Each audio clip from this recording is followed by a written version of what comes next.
అదే RTV app వార్తల్ని క్షణాల్లో చదివే అవకాశం ఉంటుంది. ఒక న్యూస్ పేపర్, ఒక టెలివిజన్ ఛానల్ మీ చేతుల్లో ఎప్పుడూ ఉంటాయి.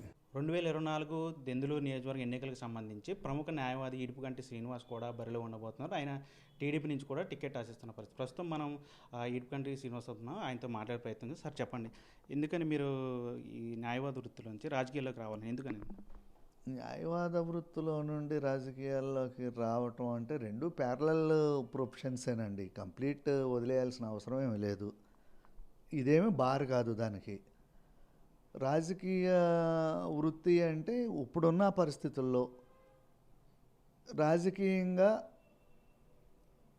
నేను కూడా ఇబ్బంది పడిన వ్యక్తినే. ఈ వైసీపీ గవర్నమెంట్లో నేను కూడా ఇబ్బంది పడిన వ్యక్తినే. కాబట్టి ఇక్కడ పూర్తి చట్ట వ్యతిరేకంగా అప్రజాస్వామికంగా ఈ 5 సంవత్సరాల పరిపాలన వైఎస్ఆర్ కాంగ్రెస్ పార్టీ నుండి జరిగింది ఈ రాష్ట్రానికి. సో ఇది సెటరైట్ అవ్వాలి. సెటరైట్ అవ్వాలి అంటే కొంచెం ఎడ్యుకేటెడ్ పీపుల్, ప్రొఫెషనల్స్ ఈ ప్రొఫెషన్లోకి రావాల్సిన అవసరం కూడా కనపడుతుంది నా ప్రకారం. దాని గురించి నేను అప్లై చేయడం జరిగింది. టీడీపీ నుంచే టికెట్ ఆశిస్తున్నారు, ఎందుకని టీడీపీ నుంచి? టీడీపీ నుండే ఆశిస్తున్నా, టీడీపీలోనే ఉన్నా, టీడీపీలోనే ఉంటా. అంటే ఇప్పటికీ టీడీపీ నుంచి దెందులూరు నియోజకవర్గానికి సంబంధించి చింతమనేని ప్రభాకర్ రేసులో ఉన్నారు, మీరు కూడా ఆయనకి సన్నిహితులని ప్రచారం. ఎందుకని మరి చింతమనేని వ్యతిరేకంగా వెళ్తున్నారు? చింతమనేనికి అసలు వ్యతిరేకం అనే పదమే కరెక్ట్ కాదండి. ఎందుకు కాదు అంటే నేను ఒక ఆల్టర్నేటివ్గా ఉన్నా. ఇప్పుడు నాకు ఇవ్వాలి అనుకుంటే ఎగ్జిస్టింగ్ చింతమనేనే కదా ఉన్నది, అక్కడ ఇన్ఛార్జిగా తనే ఉన్నాడు. తను కాదు అనుకునే పరిస్థితి ఏ సమీకరణాల్లో అయినా పార్టీకి తను కాదు అనుకునే పరిస్థితి వస్తే కదా నా దగ్గరకు వచ్చేది. సో ఆల్టర్నేటివ్గా నేను ఉన్నాను అంతే, వ్యతిరేకం అయితే కాదు. ఇప్పుడు పార్టీ పెద్దలు ఏమైనా కలిసారా దీని మీద? పార్టీ పెద్దలతో ఏమైనా మాట్లాడడం జరిగింది? వాళ్ళు ఏమన్నారు? నేను కలిసా పార్టీ పెద్దలకు అందరికీ కలిసి నేను నా ప్రయత్నాన్ని, నా అభ్యర్థిత్వాన్ని పరిశీలించమని నేను వారి ముందు పెట్టడం అయితే జరిగింది. పార్టీ పెద్దలు నీకే వస్తాము నీకు ఇవ్వము అని ఎవరు చెప్పరు కదండి. వారికి ఉన్న సమీకరణాల్లో అది ఎవరు పనికి వస్తారు ఏంటి అనేది వాళ్ళు డిసైడ్ చేసుకుంటారు. ఒకవేళ మీకు టీడీపీ నుంచి టికెట్ రాకపోతే కనుక ఎట్లా ఉండబోతుంది?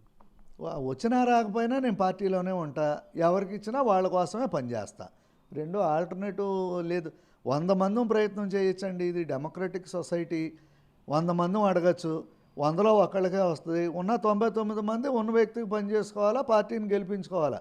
పార్టీని గెలిపించుకోకపోతే మా ఆబ్జెక్టులు కూడా దెబ్బతింటాయి కదా.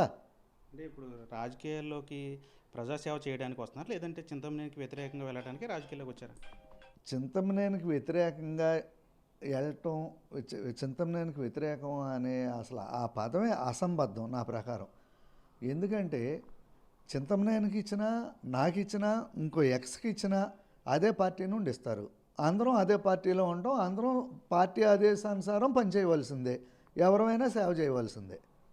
అంటే ఒక దెందులూరు నియోజకవర్గం సంబంధించి ప్రజలందరూ కూడా ఈడుపుగంటి శ్రీనివాస్ ఖచ్చితంగా రాజకీయాల్లోకి వస్తున్నారు, చింతమనేనికి వ్యతిరేకంగా పనిచేయడానికి ప్రణాళికలు సిద్ధం చేసుకుంటారనే ప్రచారం జరుగుతుంది. ఏం చెప్తారు మొత్తం? లేదండి, అది వాళ్ళ యొక్క, ఒకవేళ ఎవరన్నా అట్లా అనుకుంటే వారికి తెలియని తనము, వారి యొక్క అవివేకం తప్ప దీంట్లో వ్యతిరేకం ఏముంటుంది. నేను ఏదన్నా ఏ వైఎస్ఆర్లోనో, జనసేనలోనో, బీజేపీలోనో చేరి నేను వస్తే వ్యతిరేకం అవుతుంది.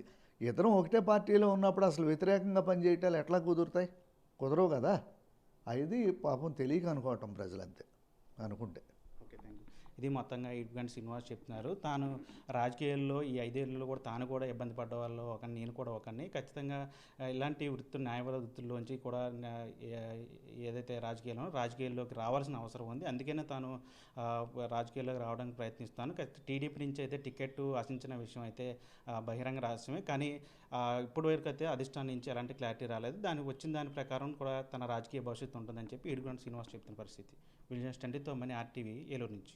మరిన్ని వీడియోస్ కోసం ఛానల్ ని సబ్స్క్రైబ్ చేయండి, లేటెస్ట్ అప్డేట్స్ కోసం వాట్సాప్ ఛానల్ ని ఫాలో చేయండి, అండ్ లింక్ డిస్క్రిప్షన్ లో ఉంది.